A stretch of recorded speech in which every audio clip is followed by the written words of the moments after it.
अगर आपको अंदर जाना है तो आपको ये खोलना पड़ेगा। पेपर लेके सोच रही थी कि मैं यहाँ से जिंदा बच के जा पाऊंगी भी या नहीं। जो मेरे साथ हुआ वो किसी और के साथ ना हो नेक्स्ट ईयर से। जो मेरी बेटी के साथ हुआ है वो ऑलरेडी हो चुका है, वो और बैक नहीं होगा। जय श्री राम, जय श्री राम।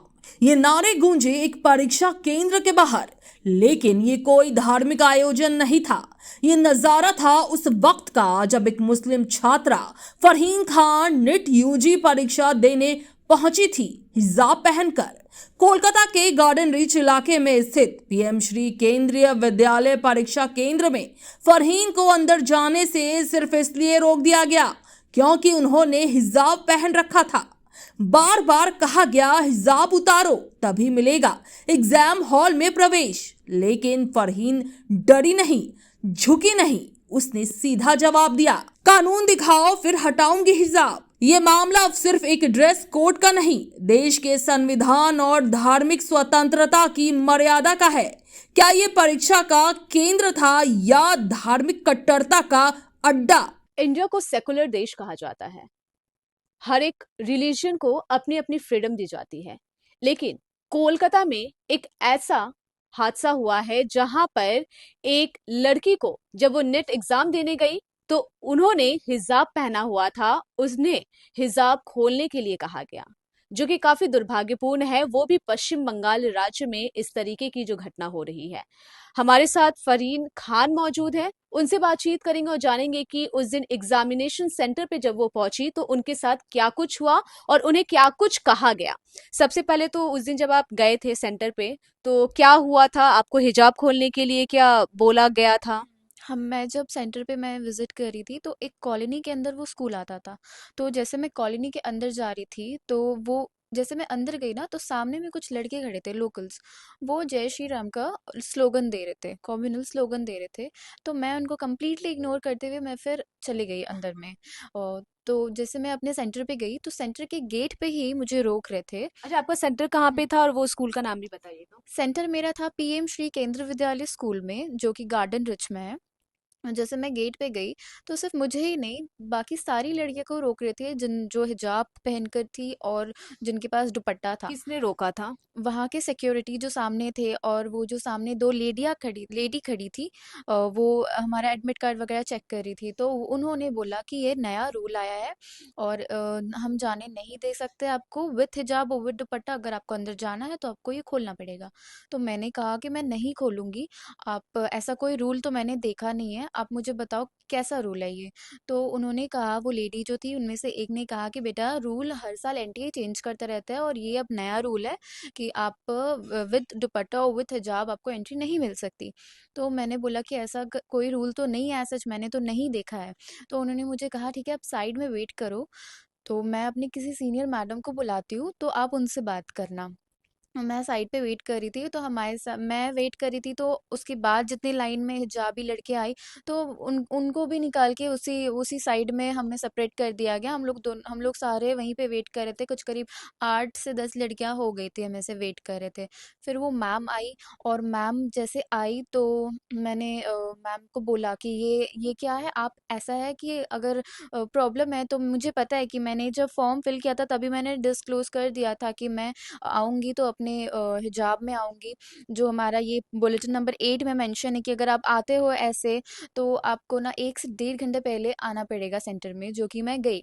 यानी कि आपने जब फॉर्म फिलअप किया था तो वहां पे ऑप्शन था कि अगर आप किसी भी रीजनल अटायर में आना चाहते हो तो आपको सेंटर पे 1.5 घंटे पहले पहुंचना पड़ेगा। जी, ऐसा था। तो और मैंने जो पिक्चर भी अपलोड किया आप देख सकते हैं मेरे फॉर्म में, जो मैंने पिक्चर अपलोड किया था वो भी मेरे हिजाब में ही था, विद हिजाब मैंने पिक्चर अपलोड किया था इसमें। आप देख सकते हैं ये जो रजिस्ट्रेशन फॉर्म है ना, ये रजिस्ट्रेशन कार्ड जो है इसमें इन्होंने जो फॉर्म जो अपना पासपोर्ट साइज जो फोटो दिया था वो भी हिजाब में ही दिया था। और इनका ये भी कहना है कि 8 नंबर पॉइंट में साफ साफ लिखा हुआ है कि अगर आप कोई भी रिलीजन अटायर आप पहनते हैं तो आपको सेंटर पे 1.5 घंटे पहले आना पड़ेगा। और उस दिन आप 1.5 घंटे पहले भी वहां पे पहुंचे थे, लेकिन उसके बावजूद भी सिक्योरिटी के द्वारा आपको रोका गया था। फिर आपने क्या किया? क्या आपने अपना हिजाब हटाया या फिर क्या कुछ हुआ उसके बाद? मैंने बोला कि आप मेरी चेकिंग कर लो, मुझे कोई प्रॉब्लम नहीं है, फीमेल चेक करेगी, मुझे कोई प्रॉब्लम नहीं है, आप चेकिंग कर लो। उन्होंने कहा कि नहीं, आपको हिजाब हटाना ही पड़ेगा क्योंकि विद हिजाब और विद दुपट्टा हम लोग एंट्री दे ही नहीं सकते, आप एग्ज़ाम नहीं दे पाओगे ऐसे। तो मैंने बोला कि ये कैसा रूल है? अगर एनटीए ने ऐसा कोई रूल दिया है, नया रूल, तो कहीं ना कहीं तो अपलोड किया होगा, कहीं ना कहीं तो आया होगा। आप मुझे किसी भी ऑफिशियल वेबसाइट पे कहीं पे भी ये लिखा है तो आप मुझे दिखा दो, मैं मान जाऊंगी। तो फिर उसने कहा कि ठीक है, मैं उनके पास कोई जवाब नहीं था। उन्होंने कहा कि ओके ठीक है, आप लोग यहाँ पे वेट करो, मैं अंदर से बात करके आती हूँ। तो वो कहकर वो हमें, हम वैसे ही वहाँ पे धूप में खड़े थे, वो अंदर आपके चली गई। साथ और भी जो लड़कियां थी वो भी हिजाब में थी, वो लोग भी जी। वेट कर रहे जी, थे? वो लोग भी वेट कर रहे थे हमारे साथ में। तो फिर वो बोलकर अंदर चली गई। फिर वो अंदर से आती है तो उनके साथ एक मेल पर्सन आता है, वो काफ़ी अग्रेसिव थे। वो आकर उन्होंने कहा कि मैं एनटीए का मेंबर हूँ। अपना आईडी कार्ड ऐसे दिखाते हुए कहा कि मैं एनटीए का मेंबर हूँ और एनटीए का ये नया रूल है कि आप हिजाब या दुपट्टा के साथ आप एग्ज़ाम नहीं दे सकते हो, एंड दैट्स क्लियर। तो मैंने कहा कि अगर ऐसा रूल है आप मुझे अभी दिखाओ। मैंने बोला where is it written, show me. Hmm. वो अग्रेसिव हो रहे थे तो मैंने भी ऐसे बोला चिल्ला करके कि where is it written, show me. तो वो मुझे बोले कि तुमको एग्जाम देना नहीं होगा, अब बाहर निकलो, get out, you don't need to appear for your exam. अच्छा, वो जो थे उनका नाम आपको पता है? नहीं, मुझे नाम नहीं पता। उन्होंने बस इतना कहा कि मैं एनटीए का मेंबर हूँ। अ, तो मुझे उन्होंने कहा कि आपको नहीं एग्जाम देना होगा, आप बाहर जाइए। तो मैंने बोला कि ठीक है, मैं चली जाऊंगी, कोई बात नहीं, मैं नहीं दूंगी एग्जाम, बट आप मुझे दिखा दीजिए कि कहाँ पे लिखा है ये रूल। कहीं ना कहीं तो होगा, कहीं ना कहीं तो कोई भी ऑफिशियल वेबसाइट पे तो अपलोड किया ही होगा एनटीए ने। अगर रूल है तो आप मुझे दिखा दीजिए। तो उनके पास कोई जवाब नहीं था। तो उसके बाद वो बोल करके, वो मैंने जब उनसे कहा तो मुझे कहा कि आर्ग्यूमेंट मत करो, जितना कहा गया उतना करो, and he made himself very clear, and then he left. वहाँ से वो चले गए। तो फिर हम लोग वहीं पे धूप में काफ़ी देर वेट कर रहे थे, एंड देन वो जो मैम फर्स्ट टाइम आई थी, वो आई वापस। वापस आकर के उन्होंने कहा कि ठीक है, बाकी जो सारे स्टूडेंट थे वो पहले बायोमेट्रिक हो रहा था उनका, बायोमेट्रिक के बाद उनका ये हो रहा था, चेकिंग वगैरह हो रहा था। बट हमें हमें पहले कहा गया कि आप जाके पहले चेकिंग करवाओ, उसके बाद अब आपका बायोमेट्रिक होगा। तो मैंने बोला कि ठीक है, चेकिंग की बात है, जाके चेकिंग करवा देते हैं। और उन्होंने ये मेंशन किया कि आपका, मैंने एनटीए से बात कर लिया, आपका सिर्फ 2 कान विजिबल होना चाहिए, और अगर हिजाब पहनते हो तो कोई बात नहीं है, मैंने बात कर लिया है। इन्होंने ये कहा पहले। तो मैंने बोला ठीक है। जब हम लोग चेकिंग के लिए गए, हमारा पूरा हिजाब एंड ऑल सब कुछ खोल के चेकिंग वेकिंग हो गया, अच्छी तरीके से चेकिंग हो गया। तो फिर मैंने जो हिजाब बांधा, तो मैंने अपना पूरा हेयर कवर करके सिर्फ दोनों कान खोल करके मैंने ऐसे हिजाब बांधा था। तो जब मैं वैसे करके गई वहाँ पे, मैं लाइन में खड़ी थी बायोमेट्रिक के लिए। तो अंदर में जाते ही उन्होंने मुझे वहाँ पे रोका, गेट पे। ओके, गेट पे नहीं, लाइन पे जब मेरा नंबर आया, उन्होंने बोला कि नहीं, आपका नहीं होगा, अगर आपको करना है तो आपको खोलना पड़ेगा हिजाब। तो मैंने बोला कि नहीं होगा, उन्होंने कहा नहीं होगा, तो मैं साइड हो गई। मैंने बोला ठीक है, कोई बात नहीं। तो मैं वेट करी थी, तो वहाँ पे जो कर रहे थे, वहाँ पे जो प्रोसेस में थे वॉलेंटियर, उनमें भी 3 जो लेडी थी वो भी हिजाब में थी। तो शी हेल्प्ड मी अलॉट। वो लोग बोले कि बाबू ऐसा करो, आपको जिसने परमिशन दिया था ना कि दोनों कान देखना चाहिए, आप उनको बुला कर लाओ कैसे भी, ठीक है। तो मैं गई, उनको मैंने बुलाया। मैं रूम में गई तो मैंने देखा कि वो लोग सारे बात कर रहे थे, बाकी लोग भी थे। मैंने वहाँ पे कुछ, मुझे ऐसा लगा कि कुछ लोकल्स भी वहाँ पे प्रेजेंट थे, बिकॉज उनका बॉडी लैंग्वेज एंड उनका ड्रेस देखकर, जीन्स और टी शर्ट में थे, कोई फॉर्मल यूनिफॉर्म नहीं था, ना ही उनके पास कोई आईडी कार्ड था। तो as far as I know, मुझे ऐसा लगा कि वो लोग लोकल्स हैं, और उनको भी दिखा दिखा कर हमें पॉइंट करके बात किया जा रहा था वहाँ पे। तो इसलिए मैं थोड़ा डर भी गई थी। एंड देन मैंने उनको बुलाया, वो लेडी आकर के हमारा एडमिट कार्ड लेकर के, हम तब 3 लड़कियां बच गए थे लास्ट में। तो हमारा एडमिट कार्ड लेकर के, एक एक एडमिट कार्ड का पिक्चर क्लिक करके वो चली जाती हैं। फिर हम लोग खड़े रहते हैं, सब कोई चले जाता है, ऑलमोस्ट सब कोई चला जाता है। तो 3 लड़की में से एक लड़की बोलती है कि वो लास्ट में वो थोड़ी डर गई थी, तो उसने बोला कि एग्ज़ाम मिस हो जाएगा, तो फिर वो हिजाब को खोल करके चली गई अंदर एग्ज़ाम देने। आपने एग्जाम दिया? हाँ, मैंने दिया, बट मैं काफ़ी सबसे लेट में मैं और वो लड़की गए थे, 2 लड़की, हम कितना 2। लेट हो गया था फिर भी? ना मेरे पास वॉच था, ना ही मेरे पास फ़ोन था, ना ही मैंने वहाँ पे कोई घड़ी देखा। तो मैं अगर एस्टिमेट करके भी बताऊँ तो मैं गलत हो सकती हूँ। तो इसलिए मैं अप्रॉक्सिमेटली नहीं बताऊँगी, बट इतना बता सकती हूँ कि मैं और वो लड़की सबसे लास्ट में गए थे एग्ज़ाम देने के लिए। आपका एग्जाम कैसा गया? क्या आप इस ये पूरे घटना के बाद आप अपने एग्जाम में कंसंट्रेशन कर पाई थी? नो, मेरा एग्ज़ाम में सबसे बड़ी बात मेरा कंसंट्रेशन ही नहीं बना। मैं पेपर लेके सोच रही थी कि मैं यहाँ से ज़िंदा बच के जा पाऊँगी भी या नहीं, मैं सही सलामत घर जा पाऊँगी या नहीं, क्योंकि मेरे पापा उस दिन मेरे साथ नहीं थे। तो मैं और भी डर गई थी कि मैं कैसे घर जाऊँगी, मैं यहाँ से सही सलामत बच के जाऊँगी भी या नहीं। और मेरा पूरा फोकस खो गया था, पूरा कंसंट्रेशन खो गया था, ना ही मैं एग्ज़ाम में कंसंट्रेट कर पाई, ना ही मैं पूरा पेपर अटेम्प्ट कर पाई। मेरा पेपर भी 60 to 50% ही अटेम्प्ट हुआ था, ज़्यादा नहीं हो पाया।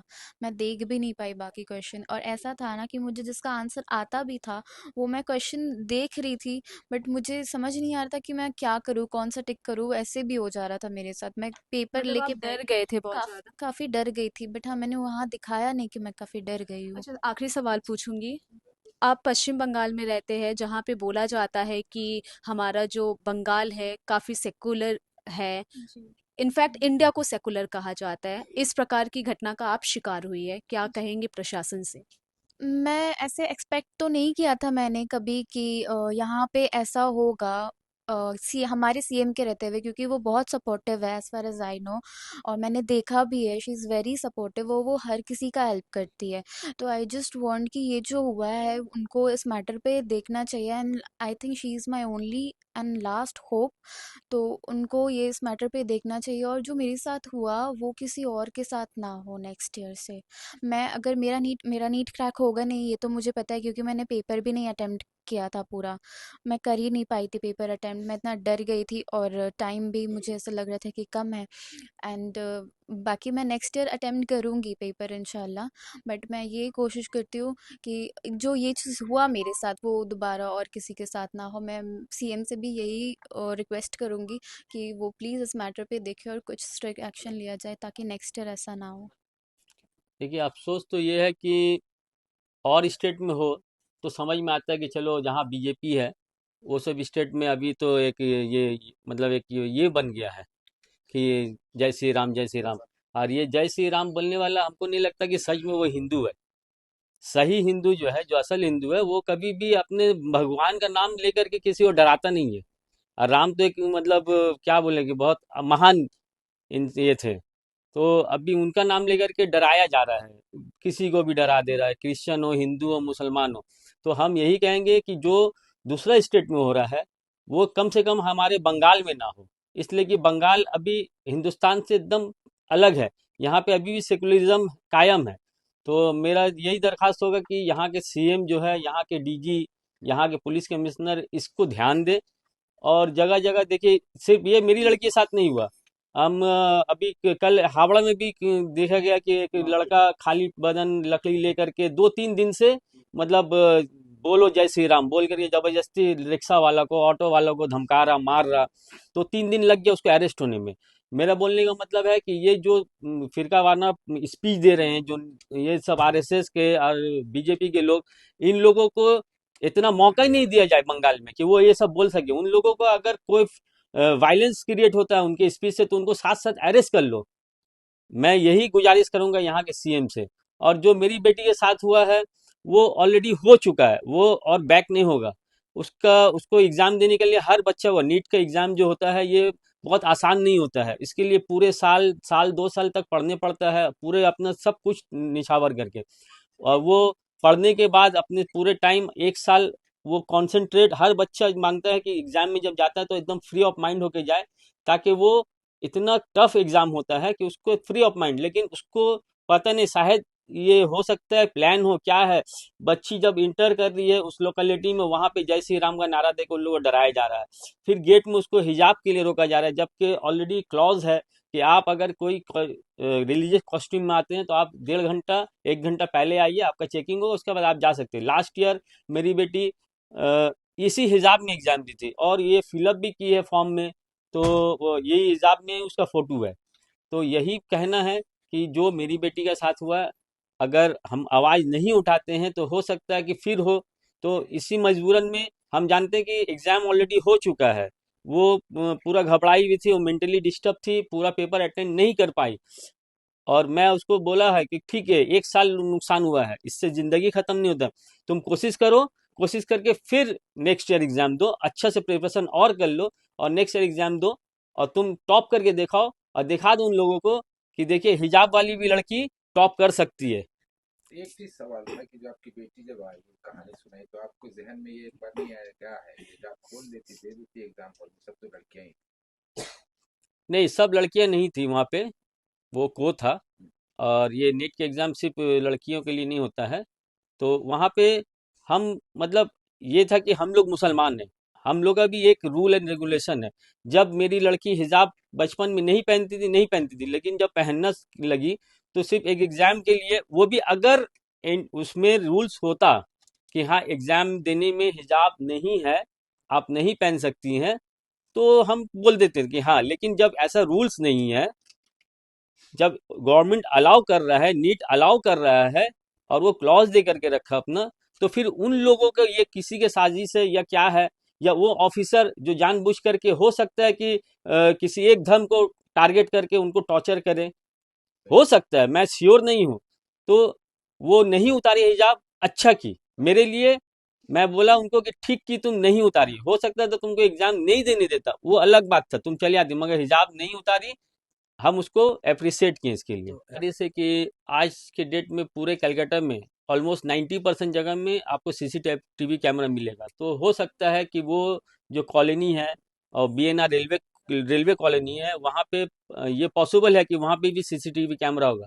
तो मैं ये यहाँ के डीजी से, यहाँ के कमिश्नर और यहाँ के प्रशासन से ये गुजारिश करूंगा, निवेदन करूंगा, रिक्वेस्ट करूंगा कि वो एटलीस्ट वो अगर कैमरा है तो वो कैमरा को चेक करे, क्योंकि गेट में हुआ था वहाँ का। और अगर वो जो लड़के वहाँ थे जो ये मतलब जय श्री राम का स्लोगन लगा रहे थे, जो डराने की कोशिश कर रहे थे, अगर वो कैमरा में आते हैं तो उनको अरेस्ट करें, उनको सजा दें, और ये मतलब उनसे तहकीकात करें कि ये लिंक कहाँ तक है, ये किसके कहने पर, किसके सह पर ये हो रहा है बंगाल में। जैसा कि आपने सुना, डॉक्टर बनने का एम, लेकिन जब परीक्षा देने गई तो इस प्रकार की घटना हो गई। डर के कारण एग्जाम भी वो सही तरीके से नहीं दे पाई, कंसंट्रेशन जो है वो ब्रेक हो गया। और अभी भी इनको एक डर सता रहा है कि पश्चिम बंगाल में इस तरीके की घटना होती है। तो प्रशासन से ये यही उम्मीद करती है कि जिस घटने की शिकार ये हुई है, अगले साल या तो इसके बाद और कोई भी इस घटने का शिकार ना बने। कैमरा सहयोगी आदित्य के साथ मनीषा सिंह, सुपर न्यूज 24।